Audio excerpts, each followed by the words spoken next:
자, 지난 시간에 배운 거, 지금 우리는 전 성경의 구속사에 아주 핵심을 하고 있습니다. 그건 뭐냐? 구속이란 뭐냐? 구속이란 뭡니까?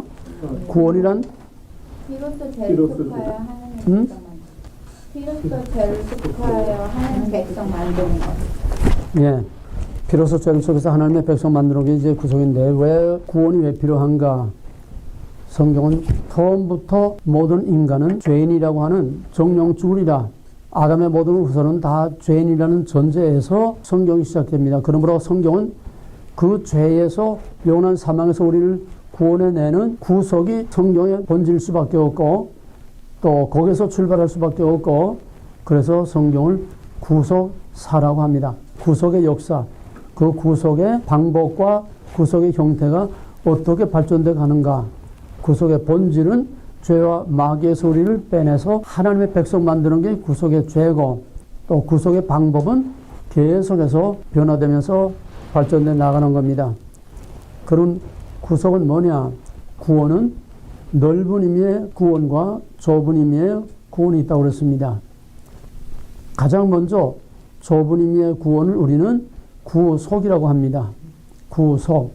구속이란 피로써 죄를 속해서 하나님 백성을 만드는 겁니다. 피로써 죄를 속해. 왜? 고대 언약은 다 저주 언약입니다. 먹지 말라.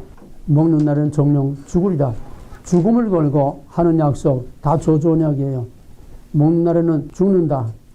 저주 언약입니다. 그러므로 그 언약을 어기면은 죽는 겁니다. 이것이 성경의 출발이에요. 그래서 거의 조금 발전되면은 그 저주 언약은 말을 바꾸면은 피는 피로, 죽음은 죽음으로, 생명은 생명으로 반드시 갚아야 된다는 거예요.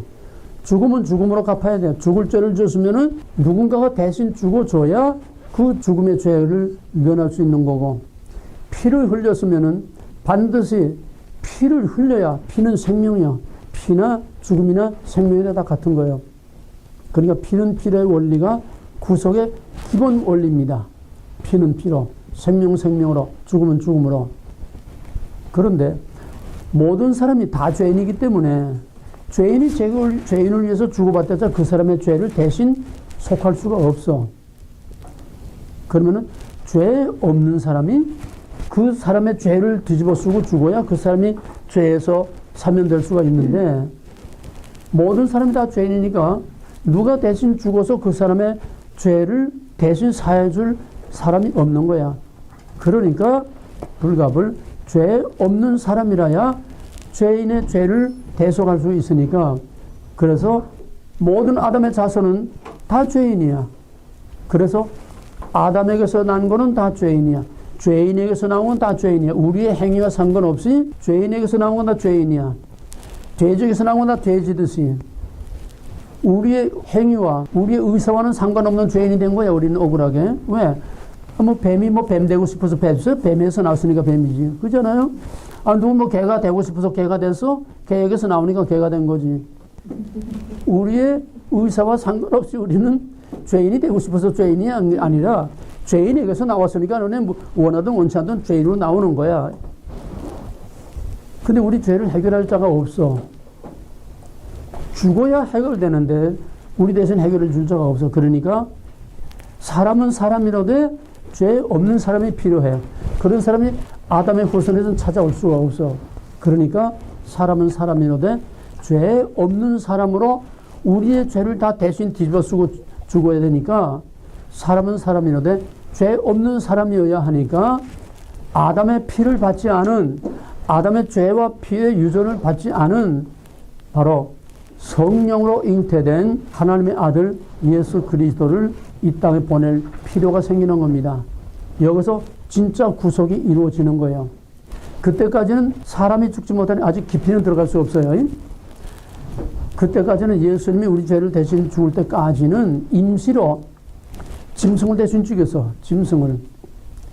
짐승을 시내산 모세 때부터 예수님 때까지 1500년 동안 수많은 짐승을 죽였어도 인간의 죄가 근본적으로 해결이 안 돼. 그거는 근본적인 죄의 해결책이 아니라 짐승의 제사는 이거로는 안 된다는 거를 알게 해서 근본적으로 장차 짐승이 아닌 진짜 죄 없는 사람이 모든 사람의 죄를 대신해서 죽어야 할 것을 미리 내다보게 하는 그림자. 그게 제사예요.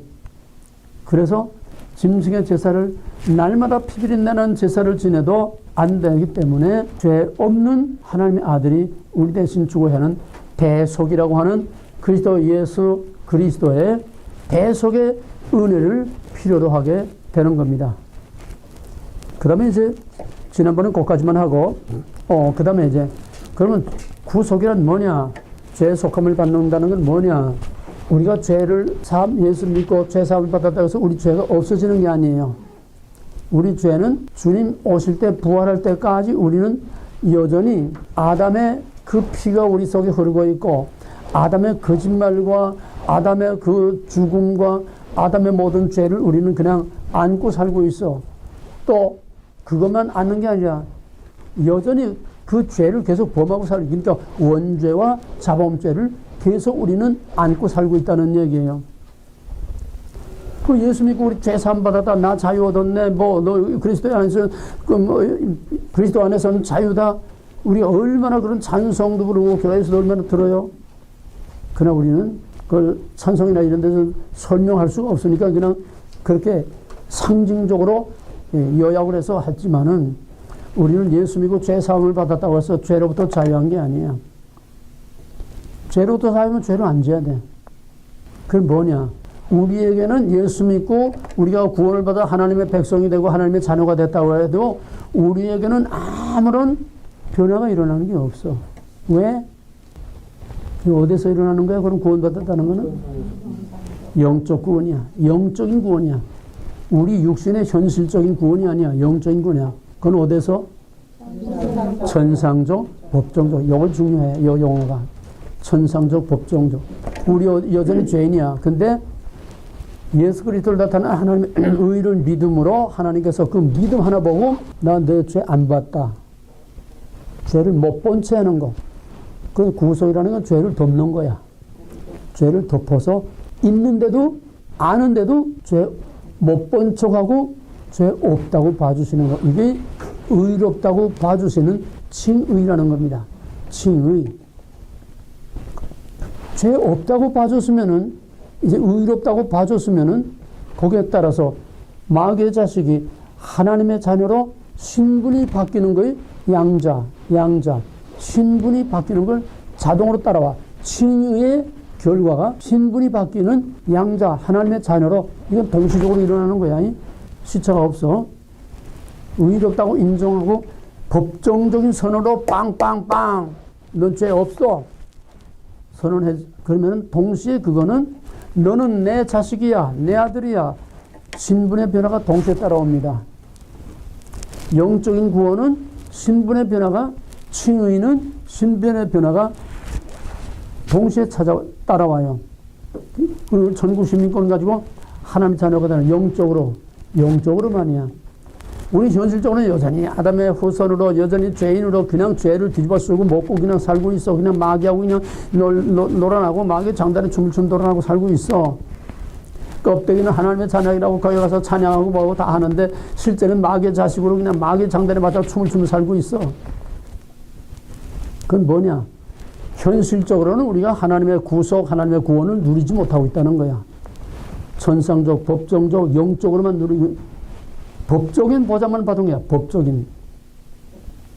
그건 우리가 현실적으로 또 영적으로 죄와 마귀로부터 진짜 자유함을 얻는 진짜 우리의 구속이 완성되는 육체의 구원, 우리 육신의 구원은 언제 이루어져? 부활 때. 예수님 재림할 때 그때는 그냥 순식간에 호련히 부활장 고린도서 15장 52절 순식간에 호련히 그때는 이전의 육체가 아니야. 예수님의 부활한 육체로 변화되는 거야. 죽었다가 산 자나 산채로 변화되는 자나 예수님의 부활한 그 부활, 예수님의 부활체와 똑같은 신적인 우리 몸은 우리 몸이로되 신적인 몸으로 변화되는 거야. 왜? 신분이 하나님의 아들이면 신분이 신이야. 뭔 말인지 이거 되겠어? 그래서 하나님 말씀을 받은 자는 신의 아들이라 하였거늘 요한복음에 시편에도 하나님의 말씀을 받은 자는 즉 구속함을 받은 자는 신이라 하였거늘 왜? 신의 아들이니까 우리 신의 아들이야. 영적으로 법적으로는 여기는 떨거지같이 살고 있어도 우리는 영적으로 법적으로는 왕자요 공주들이야. 그러니까 왕같은 제사장으로 땅에서는 떨거지같이 살고 있어도 영적 권위에서는 왕처럼 살라는 거야. 응? 마귀에 대해서는 사자처럼 권위 있는 권위자로 살고 이게 크리스천의 특권이고 크리스천의 권위야. 순교를 당하면서도 정말 왕같은 그런 영광을 가지고 순교를 당하는 승리자로 순교를 당하는 건 맞아 죽는 패배자가 아니야. 그게 진짜 승리, 진짜 승리하는 거야. 마귀를 이기는 거야. 그게. 그러니까 참 그렇지 않으면은 땅에서는 떨거지같이 살아도 우리는 영적으로는 하나님의 왕의 아들, 딸, 신의 아들, 딸, 우리는 법적으로는 신의 아들, 딸들이야. 그러니까 그런 프라이드와 권위를 가지고 그 믿음 가지고 살면은 신의 아들로서의 신의 보장을 하나님께로 받아 이 땅에서 완전하지 않고 불완전하지만은 필요에 따라서 하나님께서 신의 아들의 보장을 받아. 그 보장이 뭐냐? 우리의 보디가드를 하나에 다 붙여주는 거야. 보디가드가 다 있어. 하나님의 자녀들은 보디가드 다 있어. 당번 천사가 다 있다는 얘기야. 응? 크게는 성령께서, 성령은 뭐 영이니까 뭐 여기 있다 저기 있다가 아니냐. 크게는 성령께서 이 땅에 임하셔서 우리를 다 주관하고 계시지만은 그 성령은 또 보이지 않는 영인 천사를 또 성령이 부려서 각자의 형편에 따라서 천사가 우리를 다 보디가드로 지켜줘. 당번 천사가 있다는 얘기야. 뭐 천사 얘기하니까 길게 전개하지 않겠어. 이제 창세기 들어가서 이제 천사 얘기할 거니까. 그만큼 법적인 보장을 받아. 부분적인 법적인 보장을 받아. 나는 그 법적인 보장을 지금 하나님의 아들, 신의 아들의 보장을 받으면서 이렇게 내가 인감도 하나 없고 세상에서 볼 것도 없고 떨거지 같은지만은 나는 그렇게 당당하게 부족한 게 없고 하나님의 신의 아들의 보장을 받으면서 나는 살고 있어. 부족한 게 없어. 하나님이 원하는, 그러니까 하나님의 권위를 높이고 하나님의 권위 밑에 있으면은 하나님께서 그만큼 하나님의 권위로 지켜주고 보아주고. 너 하나 따라해. 권위 밑에 권위 있고 권위 밑에 권위 없고 권위 위에 권위 없다. 권위 위에 권위 없다. 이게 중요한 거야. 메가도가 1세기에 하나가 나올까 말까 한 영웅이라고 그래. 근데 한국 6.25 때에 국동군 사령관으로서 중공군이 막 밀려 나오니까 중국 국경을 폭격하라. 중국 국경을 폭격하겠다고 그래서 그때 트루만은 재선에 걸려가지고 표를 얻어야 되니까 한국을 전쟁을 휴전을 시키겠다. 그 재선의 선거 공약이야.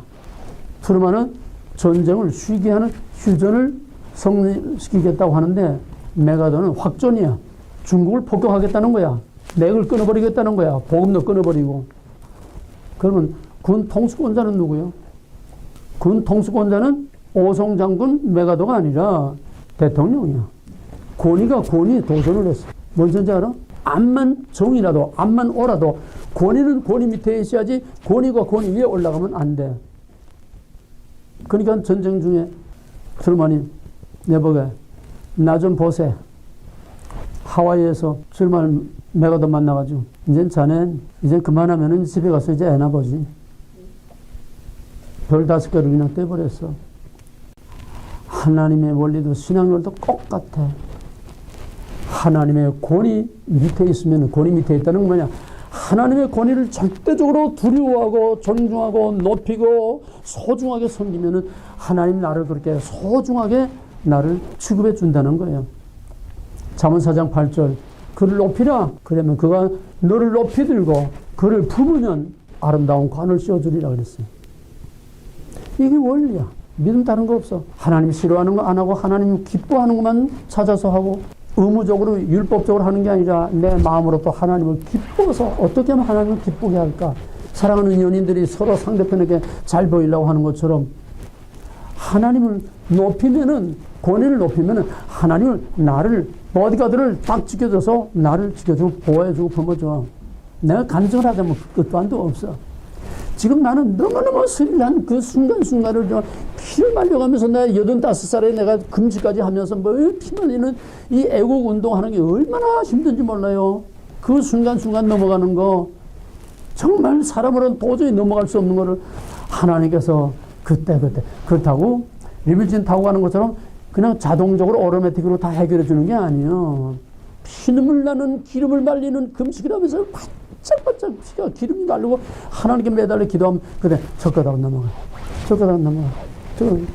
오늘 아침에도 엄청난 고비 하나를 거기 넘어가서 얼마나 마귀가 그냥 그걸 가로막고 방해하고 못하게 그냥 역사하는지, 그냥 큰 놈의 강한 놈의 마귀가 오늘 아침에 목숨을 걸고, 아니 하나님 하지 않으면 나 안 해요.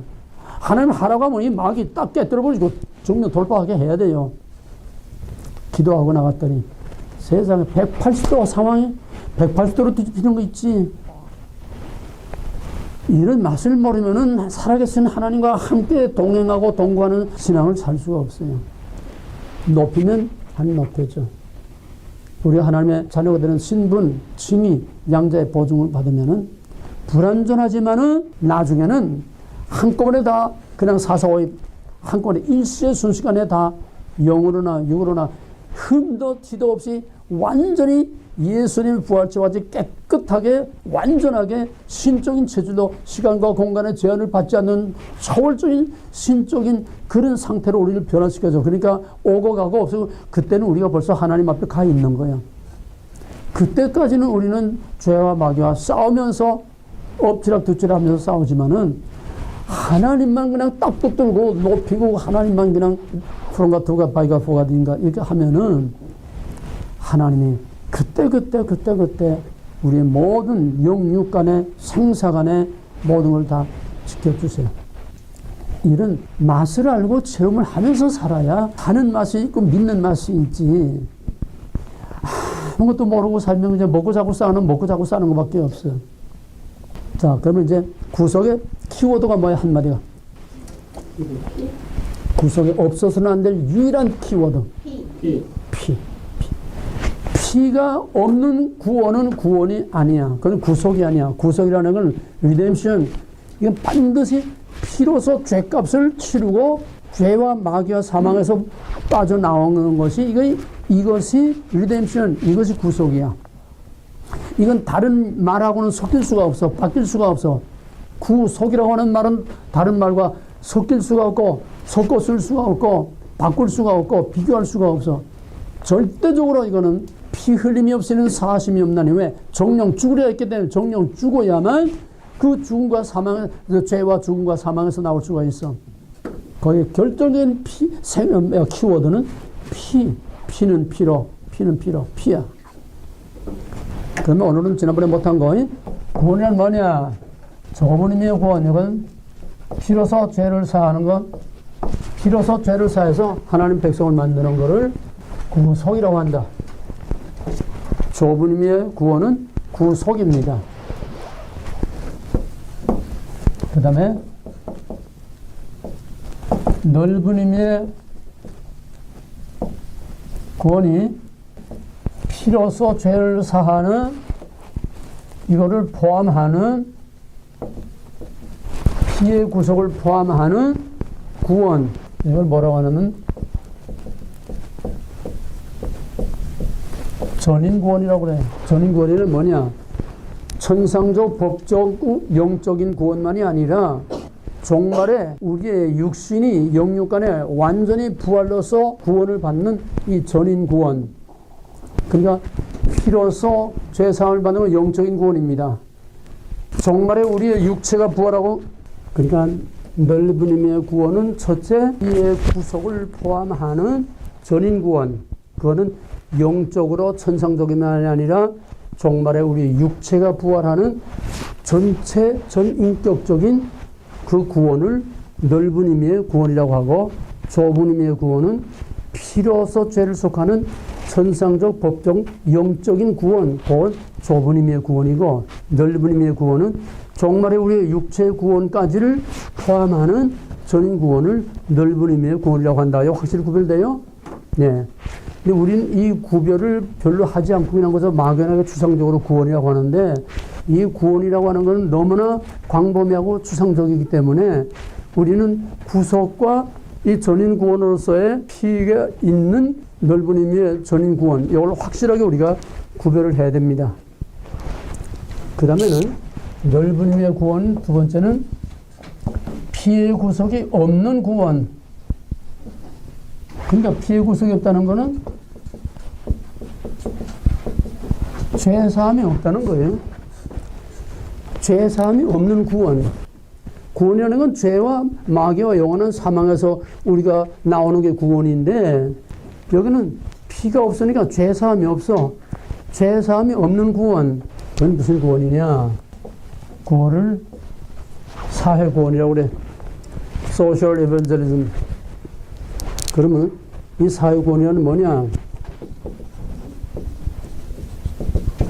사회구원이란 영적인 문제, 죄의 문제가 아니고 도둑놈, 압제하는 자, 가난과 굶주림과 질병과 압제하는 자가 없는 이 땅에 인간에 의하여 인간을 위한 인간의 살기 좋은 유토피아 세상을 만든다는 거야. 왜?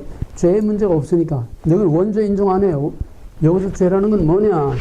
사회공헌에서 죄라는 거는 우리가 말하는 죄가 아니라 도덕적인 죄. 도덕적인 죄.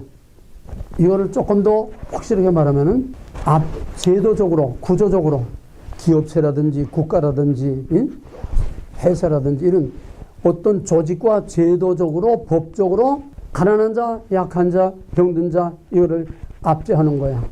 착취하는 거야. 근데 구조적인 악, 이걸 구조악이라고 그래. 구조악. 제도적인 구조악. 이거를 최대의 악으로 죄로 취급하는 겁니다. 그 구조적인 제도적인 가진 자라는 건 돈, 권력, 파워 이걸 전부 다 가진 자야.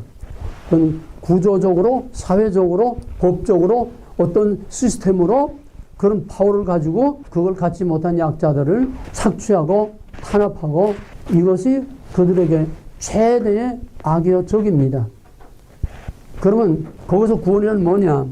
그러니까 거기서 죄와 악이라는 것은 구조악이야. 구조악.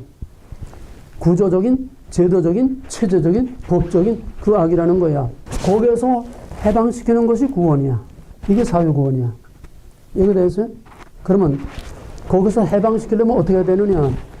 싸워서 제도권, 반체제 운동이야. 반체제 운동. 그 제도, 조직, 체제, 그와 싸워서 때려 눕히고 그 눌린 자, 사로잡힌 자, 약자들을 거기서 빼내가지고 해방시켜서 우리 인간을 위한 서로서로 살기 좋은 그런 유토피아를 세상에 만들자는 거야. 뭐 먼저 이해가 돼요? 이게 해방신학이고 사회복음주의고 모든 것들이 전부 다 이겁니다. 다 사회복음주의야. 이런 사회구원을 사회복음주의, 사회복음주의는 소셜 에반젤리즘인데, 자, 이 말을 잘 생각해봐요. 이건 합성어야. 사회라는 말하고 복음주의, 복음이라는 말. 여기서 사탄의 정체 하나를 보는 겁니다. 사회복음주의. 여기에서 복음자를 빼면 뭐가 돼? 사회주의가 돼. 사회주의란 뭐예요? 공산주의야. 근데 왜 여기 복음주의가 들어가느냐? 복음이 들어가지 않으면 사기를 칠 수가 없어. 그럼 여기 알매의 몸통 진짜 저희들이 바라는 타겟, 목표가 뭐냐? 사회주의야. 목표는 제도적으로 착취하는 자, 제도적으로 사람들을 눌리는 자, 압제하는 자, 이게 없고 제도권 때문에 밑에서 가난한 자, 병든 자가 소외당하고 착취를 당한다는 거야. 이걸 깨뜨려 부시고 눌린 자, 사로잡힌 자, 가난한 자, 병든 자, 소외된 자, 그들을 거기서 해방시키는 것이 사회구원인데 그게 해방신학이야. 쉽게 말하면은. 그런데 그러기 위해서는 이걸 다 깨뜨려 부시고 때려 부셔야 돼. 반체제 운동, 반정부 투쟁. 이것이 각양각태의 모양으로 지금 전 세계를 어지럽히고 또 특히 우리나라를 어지럽힙니다. 그 이상 깊은 얘기는 여기서 할 수가 없어요. 지금 아웃라인만 하는 거니까. 그러면 뭐냐? 궁극적인 목적은 세상을 사회주의 국가, 사회주의 세상을 이루는 거예요. 공산주의 세상을 이룬다는 얘기야. 사회주의는 공산주의로 가는 과정이니까. 여기에 복음이 들어가느냐? 복음이 들어가야 사기를 칠 수가 있어. 왜? 복음이 뭐요? 사랑, 평화, 용서, 화해, 서로서로. 이게 복음 아니야? 이걸 껴야 사기를 칠 수 있으니까 여기에 복음자가 들어가는 거야. 근데 저희들은 사회복음주의라는 거는 내가 사회자라는 걸 내가 붙여준 거지, 내가 아니라 나 같은 사람들이 요 거짓말 사기치는 놈한테 너는 거짓말이다 딱지를 붙여준 거야. 사회라는 딱지를 붙여준 거야. 응? 이 사람들은 뭐냐면 사회자를 안 붙여. 복음이라고만 그래. 복음주의, 복음. 그 복음이 문제야. 그런데 나 같은 사람은 거짓말하지 마라. 너희는 복음주의가 아니라 복음의 탈로 위장한 너희는 사회주의 국가를 건설하는 사회주의 세상을 만드는 게 너희들의 목표야. 그 사회자를 붙여준 거야. 엄밀히 말하면은 너희는 복음의 탈을 썼을 뿐이지 너희는 사회주의 공산주의자들이야. 뭔지 알겠어? 이게 얼마나 무서워? 이거를 정확하게 꿰뚫어보는 목사들이 없어. 정확하게 말해주는 목사가 없어. 왜? 목사들 한 통속으로 다 사회복음주의로 가고 있으니까. 뭐냐? 구체적으로, 적극적으로, 이론적으로, 신학적으로, 교리적으로 이렇게 딱딱하려 말하진 않지만은 두리뭉실 인간에 의하여 인간의 살기 좋은 세상 서로 물고 뜯고 하지 말고 사랑하라, 용서하라, 평화롭게, 행복하게, 해피, 웰비, 이거 전부 다 따지고 보면 사회복음주의야. 이 세상에 살기 좋은 세상을 만들자는 얘기야. 여기서 자유로운 목사가 있겠어? 요즘 모든 교회 목사들의 메시지, 목사들의 목회 스타일 전부 다 사랑, 용서, 화해, 서로 도덕적으로 서로 용서하고 서로 잘 살고 서로 사랑하라. 전부 복음이에요, 복음이. 그 뭐야? 그래서 어떻게 하자는 거야? 그들이 말하는 천국, 유토피아는 살기 좋은 세상은 이 땅에서 서로 용서하고 사랑하고 화목하고 서로 돕고 서로 섬기고 서로 나누고 나눔 섬김 이러면서 살기 좋은 세상을 이 땅에 만들자는 얘기지. 그들에게는 한울이 없어. 왜? 원죄가 없어. 그들의 죄는 압제하는 자, 가진 자, 탄압하는 자, 착취하는 자, 이게 죄지. 도덕적인 죄, 그 이상의 제도적인 구조학을 죄라고 하는 거지. 그놈대로 때려부수고 거기서 해방시키는 것이 이게 복음이라는 거야. 그게 사회구원, 사회복음주의야. 이제 이해가 됐어요? 그러니까 우리가 믿어도 정확하게 똑바로 알고 바로 믿어야지. 그렇지만 다 들이뭉실 도매금으로 그냥 큰 홍수에 그냥 그 강에 오만 오물이 다 떠내가듯이 우리는 이런 탕류에 그냥 흘러 떠내려가는 거야, 같이. 거기서 튀어나와야 돼. 그 탕류에서 튀어나와야 돼. 그러기 위해서는 뭐가 진짜고 뭐가 가짜고 뭐가 위장한 거고 그 속에 뭐가 있는지 정확하게 본질과 원리를 꿰뚫어 봐야 돼. 이 모든 세상 돌아가는 이것들을 해부대에 올려놓고 배를 가르고 그 속에 뭐가 들어있는지 전부 다 낱낱이 드러내고, 그래서 정확하게 그 정체를 알고 정확하게 믿어야 그나마도 겨우 바로 믿고 하나님을 바라보고 살 수 있지. 그렇지 못하면 두리뭉실 당연. 오늘날 기복신앙, 기복주의. 그게 뭐야? 저 복받고 잘 사자는 얘기 아니야? 복자 빼놓으면 말이 안 되고, 복자 빼놓으면 기도가 안 되고, 복자 빠지면 축복 빠지면은 설교가 안 돼. 메카리가 없어. 김 빠진 사이다처럼. 예수 믿는 거는 복 받기 위해서 믿는 게 아니야. 우린 받을 거 다 받았어. 더 받을 거 없어. 로마서 8장 34절에서는 아들을 아끼지 않으시니까 무엇을 너에게 더 아끼시겠느냐. 하나님이 우리에게 아들까지 내어주셔서, 독생자까지 내어주셔서 더 내줄 거 없어. 줄 거 다 줬어. 우리가 찾아먹지 못하는 것 뿐이지. 맨날 근데 뭐 달라 이게 샤머니즘이야. 우리는 달라고 할 게 없어. 하나님의 자녀의 권세와 권위와 그 오토리티를 가지고 살면은 하나님께서 거기에 뒤따라 보장해주고 책임져 주셔. 어느 정도까지 죽어도 영원히 사는 생명의 보장까지 해주시는 거예요. 이 권위를 가지고 살아야 돼. 하나님 외에는 무서운 게 없는. 나는 일단 말씀을 들고 딱 서게 되면은 그 앞에 대통령이 서 있든지 뭐 누가 서 있든지 하나님 외에는 무서운 게 없어. 그러니까 막 떠드는 거야. 눈치 보고 몸살이면 왜 이렇게 내 말이 거칠게 할 수, 하나님 외에는 무서운 게 없어. 이게 영적 권위야. 그러니까 사회복음주의는 듣기는 좋아. 왜? 이 세상 다 서로 잘 살자는 얘기니까 나쁘다고 할 사람 하나도 없어. 이 본질을 꿰뚫어 보지 못하면 거의 다 하는 거지. 오늘의 교회가 솔직히 말하면 오늘 교회는 뭐 몇 프로라고 할 수는 없어도 거의가 다 저희도 모르는 중에 다 사회복음주의, 웰빙, 기복신앙, 다 사회복음주의, 인본주의, 다 사회주의. 좀 더 적극적인 거는 진짜 공산주의 사상을 가지고 있는 사회복음주의 목사들, 신학자들 얼마나 많은지 몰라. 지금 평신도들도 뭐가 뭔지 모르면서 이 사상에 다 젖어가고 있어요. 뭐가 뭔지 모르면서 여기 다 그냥 같이 젖어 들어가고 마비돼서 몰라. 사회복음주의는 인간에 의하여 인간을 위한 인간의 살기 좋은 세상을 이 땅에 만들자고 하는, 이건 이 땅은 마귀의 세계야. 사탄의 왕국을 만들자는 거야. 그럴싸한 복음에 탈을 쓰고 좋다는 말 다 사용하면서 결국은 궁극적인 목적이 뭐냐? 목표가 뭐냐? 이 땅에 인간의 살기 좋은 세상을 우리의 힘으로 만들자. 여기 하나님, 여기 예수는 전부 빈 껍데기, 저희들이 이용해 먹는 빈 껍데기들이지, 사기치기 위한 빈 껍데기들이지, 거기에 진짜 예수, 진짜 하나님, 진짜 성령 없어. 원죄도 없어. 거기는 오직 구조적인 악이 있을 뿐이고, 그 악을 깨뜨려 부시고 거기서 눌린 자들을 빼내서 해방시켜서 자유로운 세상, 평화로운 세상, 도둑놈이 없고 압제하는 자, 착취하는 자가 없고 질병이 없는 인간에 의하여 인간의 모든 문제를 다 해결하는, 할 수 있다. 뉴에이지. 이게 사회복음주의야. 그러니까 형태는 표면으로 나타난, 그거는 다 각양각색으로 나타나지만은 그 근본 뿌리와 몸통은 다 뉴에이지야. 다 사탄이야. 어디에? 땅에.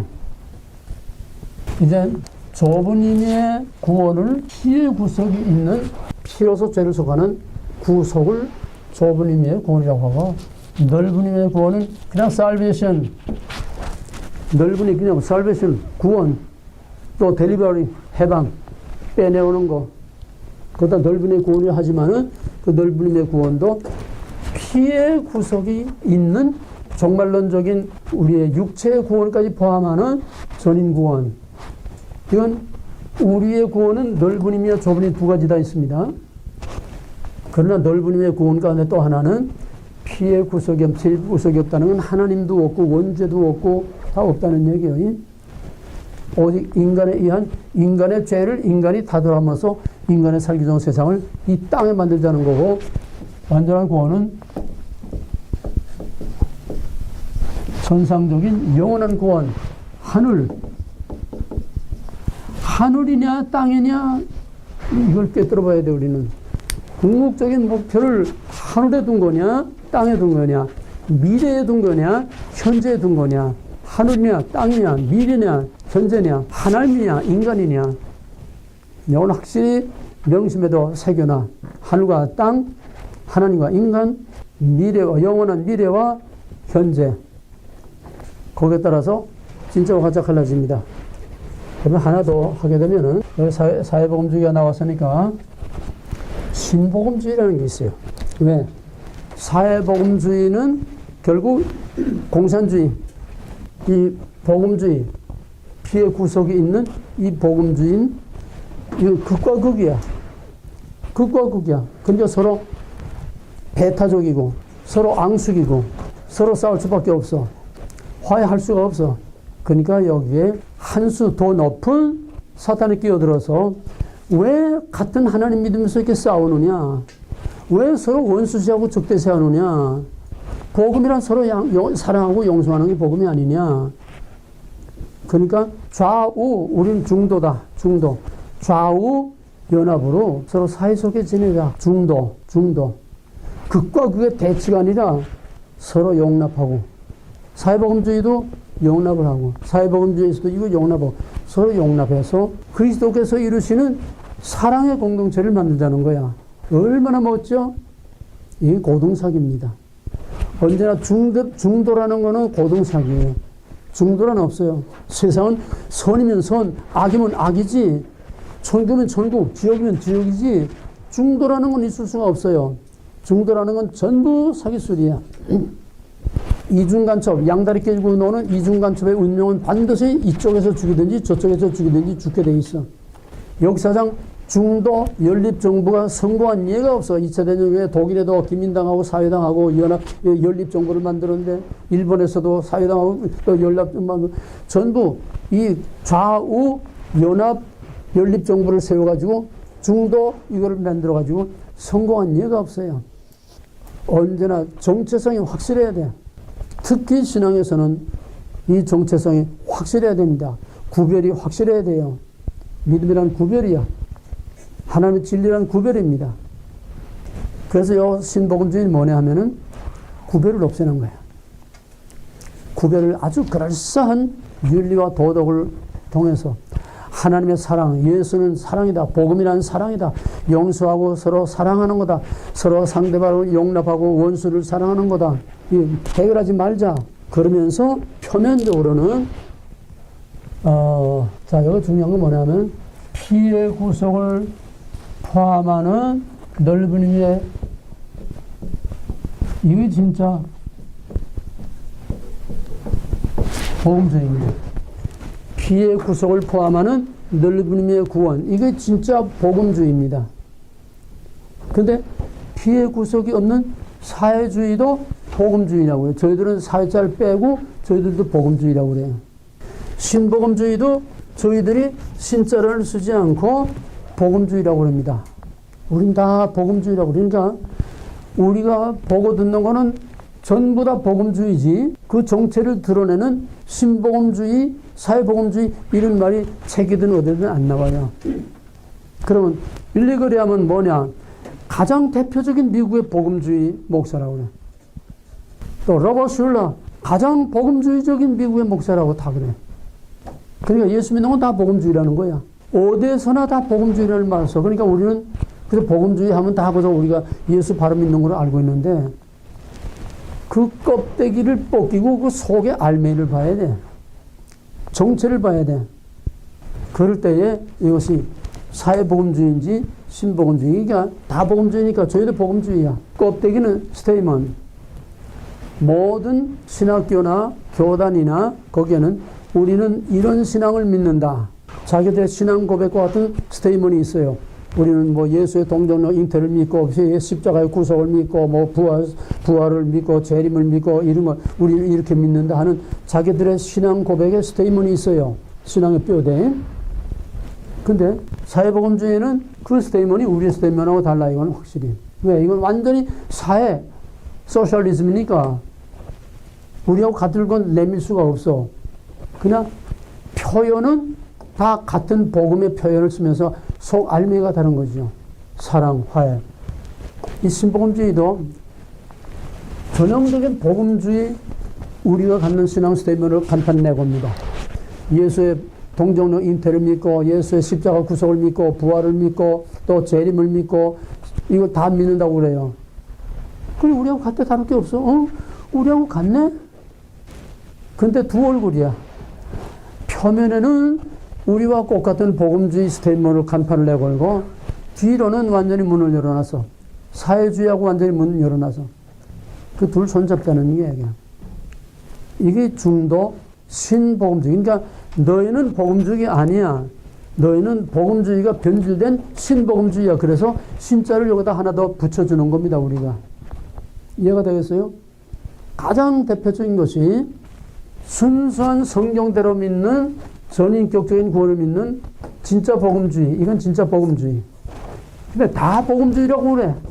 저희들의 정체를 드러내지 않고 사회복음주의도 복음주의라고 그러고 신복음주의도 복음주의라고. 그러니까 우리가 그걸 구별하기 위해서 사회자, 신자를 우리가 붙여주는 거다. 이 제일 무서운 건 신복음주의입니다. 중간, 중도, 다 좋은 게 좋다. 그래서 여기에 다 무너지는 거예요, 교회들은.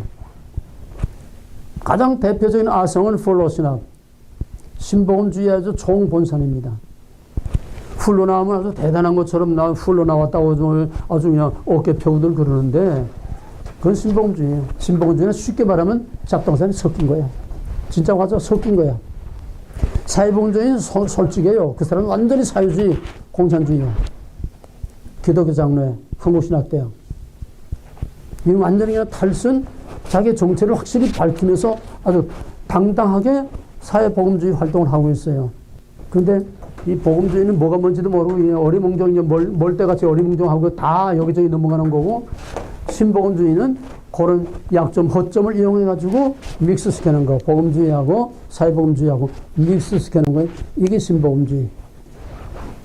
빌리그레이엄은 대표적인 신복음주의입니다. 지금 신복음주의자들이 내놓으라 하는 사람들은 대부분 다 신복음주의자라고 하면 왜? 가장 스무스해. 나처럼 이렇게 날카롭고 거치는 게 없어. 걸리는 게 없어. 아주 스무스하고 나이스하기 때문에 다 걸려드는 거예요. 자, 오늘은 이제 그 마무리로 성경이 말하는 것이 성경의 목적이 구속이냐 아니면 하나님의 왕국이냐. 여기 이제 마지막 결론입니다. 구속이냐 하나님의 왕국이냐. 그러면 이걸 이제 종합해서 보게 되면은 구속은 피로서 죄를 속하는 거. 구원은 피로서 죄를 속해서 하나님의 백성 만들어서 뭘 하자는 거냐. 이 결론이 나와야 돼. 피로서 죄를 속해서 우리를 부활시켜서 죄 없는 완전한 성화, 그리스도의 부활체와 같은 신적인 그런 존재를 만들어서 뭐 하자냐. 즉 구속이라는 건, 구원이라는 거는 하나님의 백성을 만들자는 건데, 하나님 백성 만들어서 뭐 하자는 거냐. 하나님의 백성을 만드는 구속이 수단이냐 목적이냐 이 말이에요. 뭐겠어요? 구속이 수단이겠어요? 목적이겠어요? 수단. 목적은? 목적은 영원한 새하늘과 새 땅에 하나님의 왕국을 만드는 게 목적이야. 이게 창조의 목적이고 성경을 주신 목적이고 예수 그리스도가 이 땅에 오신 목적이고 우리를 구원하는 모든 목적이 구원 자체, 하나님의 백성 만드는 자체가 목적이 아니라 궁극적으로 영원한 하나님의 왕국을 만드는 거예요. 그러면은 사회복음주의, 신복음주의, 또 모든 자유주의 현대신학들은 뭐냐? 그건 전부 다 땅이니까 물리적으로, 육체적으로 압제당하는 상황에서 탈출시켜서 해방시키는 그 자체가 목적이야. 구원 자체가 목적이야. 넓은 의미로 볼 때 우리의 구원의 목적은 궁극적으로 새하늘과 새 땅에 하나님의 왕국을 이루는 건데, 사회복음주의의 목적은 궁극적으로 그들을 해방시켜서 이 땅에 살기 좋은 세상을 만들자는 거야. 땅. 그건 천상적인 영원한 미래적인 그게 없어. 하나님이 없어. 그러니까 그들에게 있어서 구원이라는 거는 가장 중요한 것이 해방시키는 해방사건이야. 출애굽 사건 자체가 목적이야. 무슨 말인가 되겠어요? 해방을 위한 투쟁, 그 자체가 목적이야. 이 땅의 유토피아 세상을 만든다는 거는 하나의 속임수 거짓말이고, 인간에 의해서 죄가 없고 질병이 없고 압제하는 자가 없고 서로 썩이고 뜯어먹는 게 없는 그런 세상이 만들어진 예가 동서고금의 역사상 없어. 그게 뭐야? 공산주의 아니야? 공산주의 어떻게 다 망했잖아. 거짓말이니까 망한 거야. 근데도 지금까지 그 공산주의가 맥히고 있어. 그러면은 지금 우리 본론으로 돌아와서 구속이나 구원이 하나님의 백성 만드는 것에 백성 만드는 뭐 하느냐? 궁극적으로 하나님 왕국 만드는 거다. 그러면은 구속과 구원이 수단이냐 목적이냐? 수단이라는 거야. 목적은 왕국이라는 거야. 자, 그럼 이제 알기 쉽게 실제적으로 애굽에서 나왔어. 구속이야. 그죠? 어린 양의 피의 언약을 믿음으로 물설주에 바르고 피로써 애굽에서 나와서 구속이야. 그럼 여기서 해방시키는 해방 자체가 목적이야, 수단이야? 목적은 뭐가 어떻게 가나안이야. 예? 목적은 약속의 땅이 목적이야. 왜 약속의 땅이 목적이야? 약속의 땅들은 뭐해? 왕국. 하나님은 왕국을 세우는 거야. 그것이 궁극적으로 다윗의 왕국이 장차 메시아를 통해서 이루어질 영적인 왕국이고, 메시아를 통해서 이루어진 영적인 통치를 통해서 죄와 마귀를 다스리고 사망을 다스리며 영적인 왕국을 이룬 그거는 already but not yet. 그거는 장차 영원한 새하늘과 새 땅에 완전한 하나님 왕국과 구원을 이루는 그림자요. 계시의 점적인 발전의 원리입니다. 이게 어쨌거나 현실적으로 지도상으로 보면은 애굽에서 나오는 자체가 목적이 아니라 가나안에 들어가서 왕국을 세우는 게 목적. 아브라함 언약을 성취해서 왕국을 세우는 게 목적이야. 그러면 애굽에서 나올 때 여기 뭐냐 하면 어린 양의 피 언약에서, 어린 양의 피 언약은 예수 십자가를 의미하는 거야. 예수는 6월절에 이제 희생의 양이 됐잖아. 이 6월절. 이 6월절에 희생의 어린 양의 희생이 제물이 돼서 6월절 어린 양으로 죽어서 우리를 구원한 거야. 애굽에서 나오는 데서 우리는 죄와 영원한 사망에서 나온 거야. 물리적인 구원이 영적인 구원. 그거만 이제 애굽에서 나온 출애굽하고 영적인 출애굽하고 그거만 차이가 나는 거야. 물리적인 구원과 영적인 구원만 거의 계시의 발전의 원리에 따라서 이제 변화되는 거야. 자, 그러면 생각해봐. 구원이 목적이면은, 애굽에서 나오는 게 목적이면은 목적이 이루어졌어. 탈출시키는 거, 압제와 탄압에서 해방시키는 거, 목적이 이루어져서 그 자체가 목적이면은 더 이상 목적이 없지? 그러면 해방신학, 민중신학, 현대신학, 모든 인본주의 신학은 이 사회의 제도적인 악으로부터 눌린 자, 사로잡힌 자, 소외된 자를 해방시키는 자체가 목적이에요. 그럼 여기서 애굽에서 나오는 거, 죄에서 나오는 거, 모든 압제에서 해방되는 거, 그 자체가 목적이야. 그럼 오늘의 교회는 뭐냐? 오늘 교회는 지금 아까 맨 처음에 인간은 죄인이다. 죄로부터 인간을 영원한 죄와 사망에서 해방시키는 구속이 성경의 출발이고 마지막 결론이다. 그러므로 성경은 구속사적일 수밖에 없다. 구속사적인 해석. 그렇게 얘기를 했어요. 지금 전 교회 모든 신학, 모든 신학교, 모든 목사들 그래도 제대로 보수 신학을 공부한 사람은 다 구속사적인 해석을 최고의 스탠다드로 그렇게 말하고 있습니다. 그럼 뭐야? 애굽에서 나오는 자체 여기만 머물러 있는 거야. 예수 십자가 여기만 머물러 있는 거야. 요즘은 오직 예수 십자가밖에 몰라. 저 인본주의 세상은 관두고 그래도 보수 제대로 교육받은 사람이라는 게 오직 예수, 오직 십자가 이거밖에 없어. 그럼 무슨 얘기야? 지금 그 지도상의 현장으로 보게 되면은 맨날 애굽에서 양만 잡아먹는 거야. 뭔 전제로? 맨날 예수 십자가 구원, 예수 십자가 구원, 맨날 양만 잡아먹고 그냥 피만 해가지고 그냥 여기서 더 이상 나가지 못했다는 얘기야. 그게 오늘의 교회의 현주소야. 구속이 목적이 되면 안 돼. 구속은 수단이야. 수단과 목적이 바뀌거나 수단과 목적에 혼돈이 오게 되면 거기에서 혼란과 불의와 죄와 타락이 오는 거예요. 수단과 목적이 중요해. 성경을 읽기 위해서, 성경을 보기 위해서 목적이 좋아. 근데 성경을 읽고 난 성경이 없어. 성경 보고 싶어서 성경을 선한 목적으로 이걸 출적했어. 아무리 목적이 좋아도 수단이 나쁘면은 이건 합리화될 수 없어. 중세 속담에 성경을 읽기 위해서 제단의 촛대를 훔칠 수는 없다. 훔쳐서는 안 된다. 성경 읽는 것이 그렇게 아무리 좋은 일이지만은 성경을 읽기 위해서 제단에 항상 켜놓는 촛불을 훔쳐서는 안 된다는 거예요. 수단이 목적을 합리화해서도 합리화할 수도 없다는 거예요. 오늘 우리 교회와 신앙의 문제는 바로 수단과 목적의 문제입니다.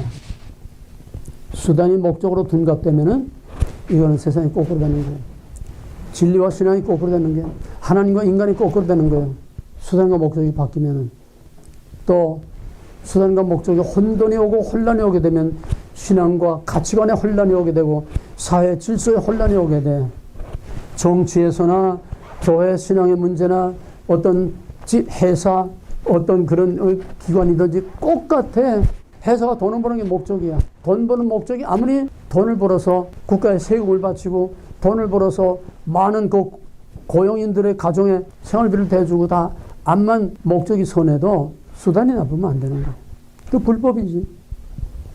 마태복음 7장 22절 23절에서 주여 내가 주 이름으로 선자를 선하고 귀신 내쫓고 많은 권능을 행했나이다 할 때에 내가 밝히며 이르노니 내가 도무지 너를 알지 못하노라. 불법을 행하는 자들은 내게서 떠나가라. 깨라오. 불법이야. 왜? 선자들을 행하고 귀신을 내쫓고 요즘 말로 말하면 아주 유명한 목사, 훌륭한 목사, 성공적인 목사, 목회를 했다는 얘기야. 근데 왜 불법이야? 목적과 수단이 다르기 때문에. 하나님이 팔아서 자기 영광, 하나님의 은사와 능력을 받아가지고 전부 자기를 위해서, 자기 영광을 위해서 전부 했다는 거야. 자기 비즈니스 했다는 거야. 고문 제조하고 돈은 왕소방이 번다는 거야. 네가 오늘의 교회의 타락상, 수단과 목적이 바뀌면 안 돼. 그래서 오늘 모든 인본주의 신학, 자유주의 신학, 웰빙 신학, 오늘의 교회, 그건 전부 다 하나는 물리적인 해방, 또 하나는 영적인 구원이라고 말하는데 여기 차이지 결국은 어디냐? 전부 해방 자체, 십자가 자체, 여기에만 머물러 있는 거야. 그럼 이 사람들은 항상 광야에 머물러 있어야 돼. 왜? 이게 목적이니까 목적을 달성하니 더 이상 목적이 없어.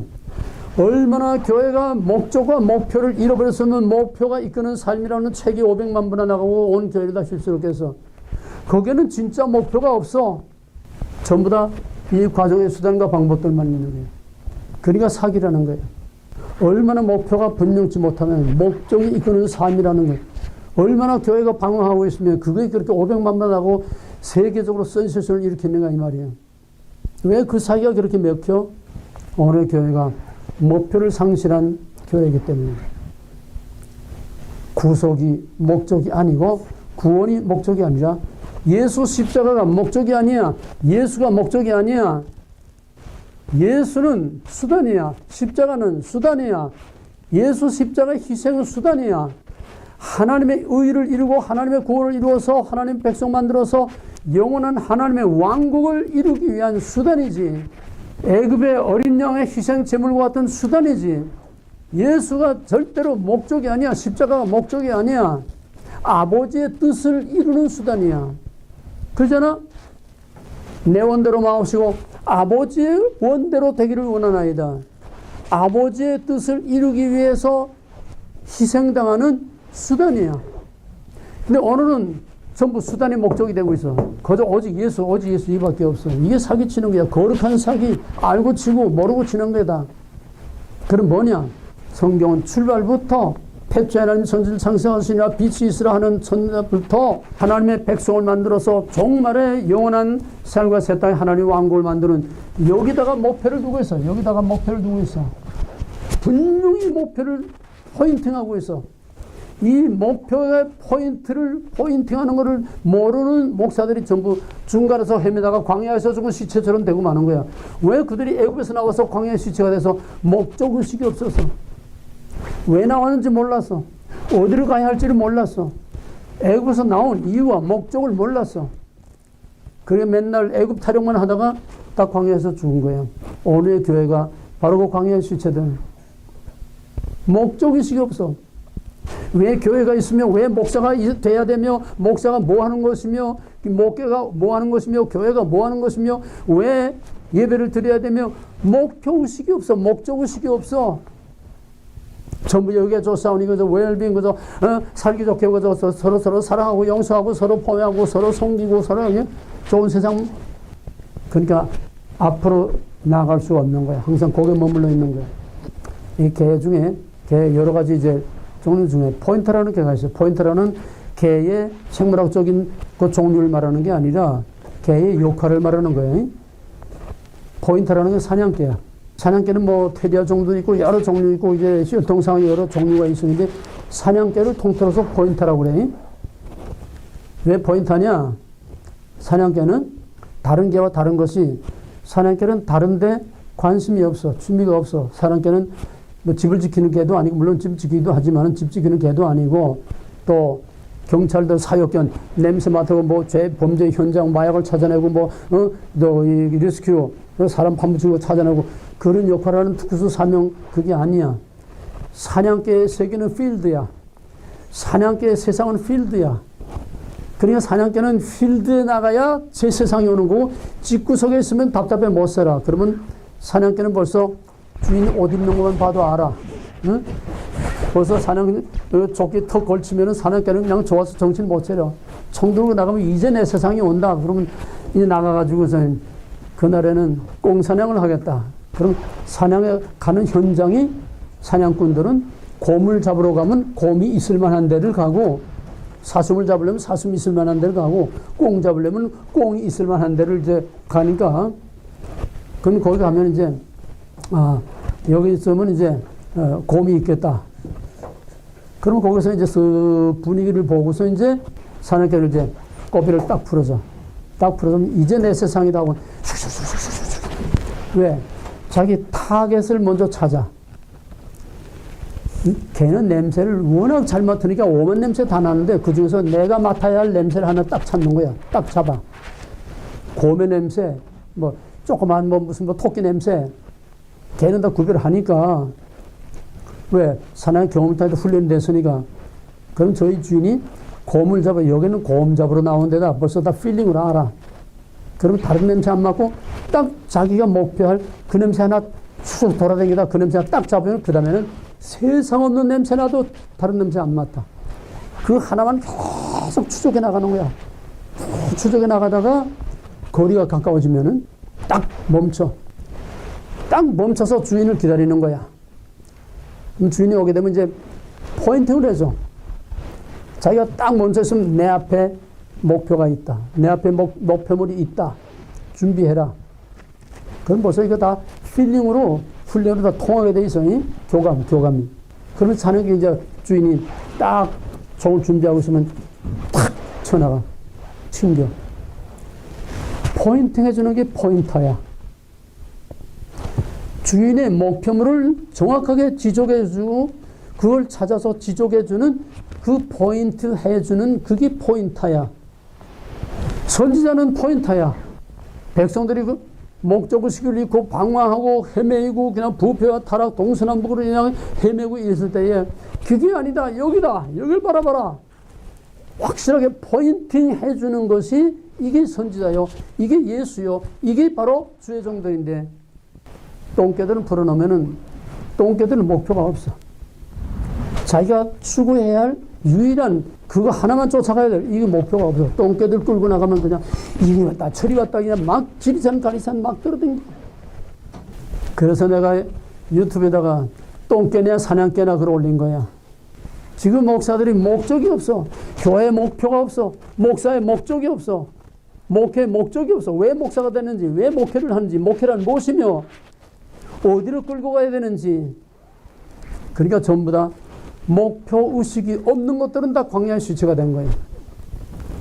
가나안 땅에 들어와서 정탐해가지고 그 장대기가 큰 포도송이를 메고 나와서 저희들의 눈으로 보고 다 했잖아. 그런데 뭐라고 했어? 우리는 못 들어간다. 그건 우리가 갈 곳이 못 된다. 왜? 우리는 그들 앞에 메뚜기 꼴밖에 안 된다. 들어가면 다 죽는다. 못 들어간다. 근데 여호수아 갈렙 둘만 뭐라고 그랬어? 들어갈 수 있다. 저들의 신은 죽었고 우리의 여호와는 우리 곁에 있고 하나님이 허락하시면 능히 들어갈 수 있다. 왜?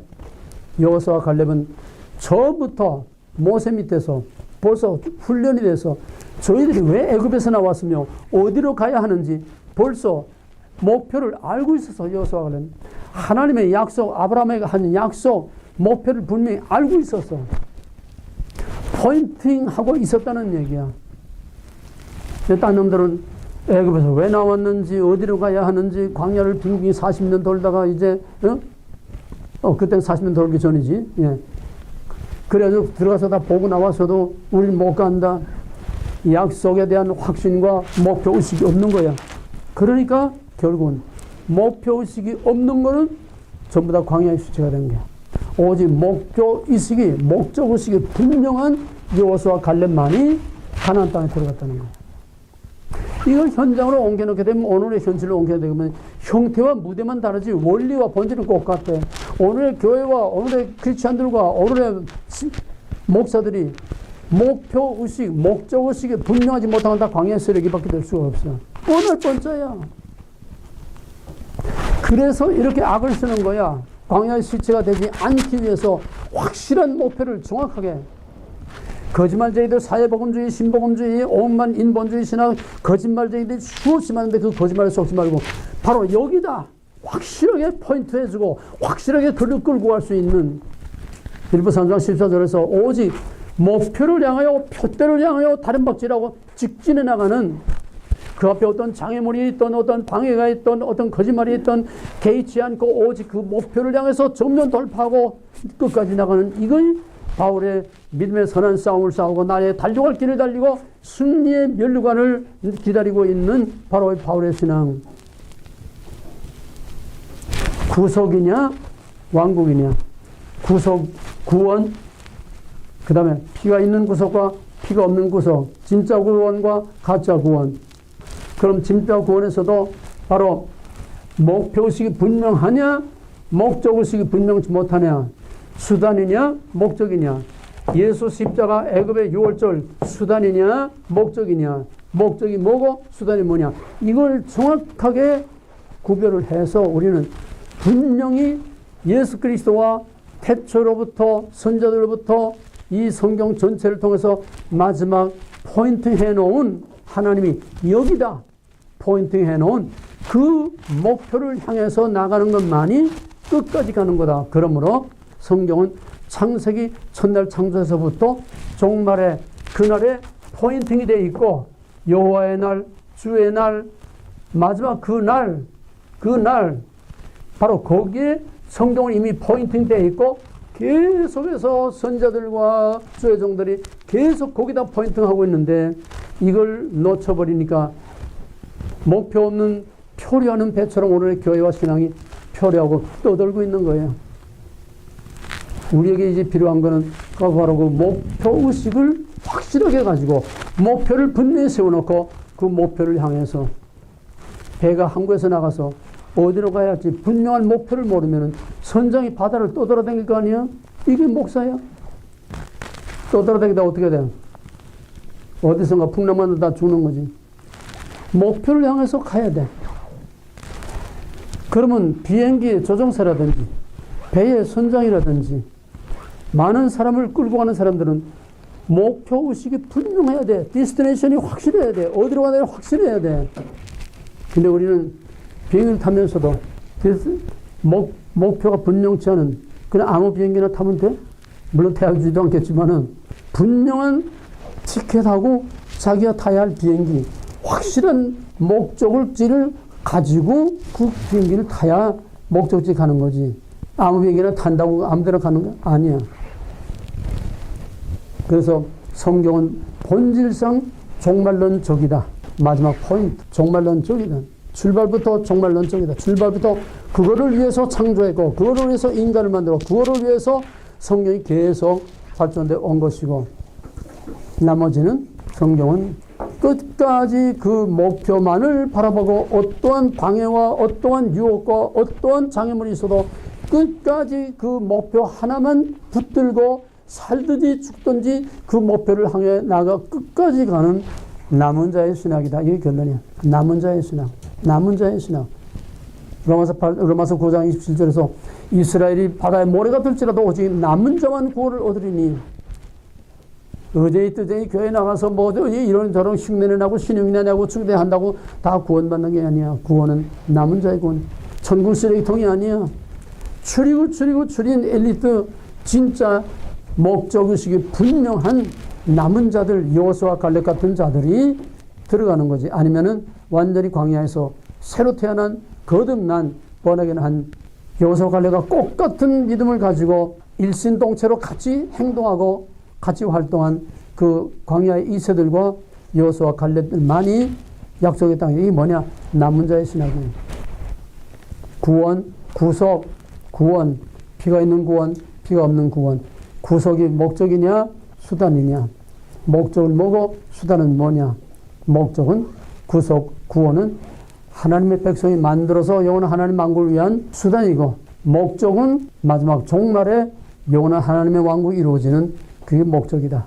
그 목적을 향해서는 끝까지 하나님의 주권, 언약, 거룩을 지키고 끝까지 참는 자, 끝까지 견디는 자, 끝까지 이기는 자, 그들에게만 주어지는 영광의 멸류관, 바로 성경은 남은 자의 신학이다. 이것이 계시록입니다.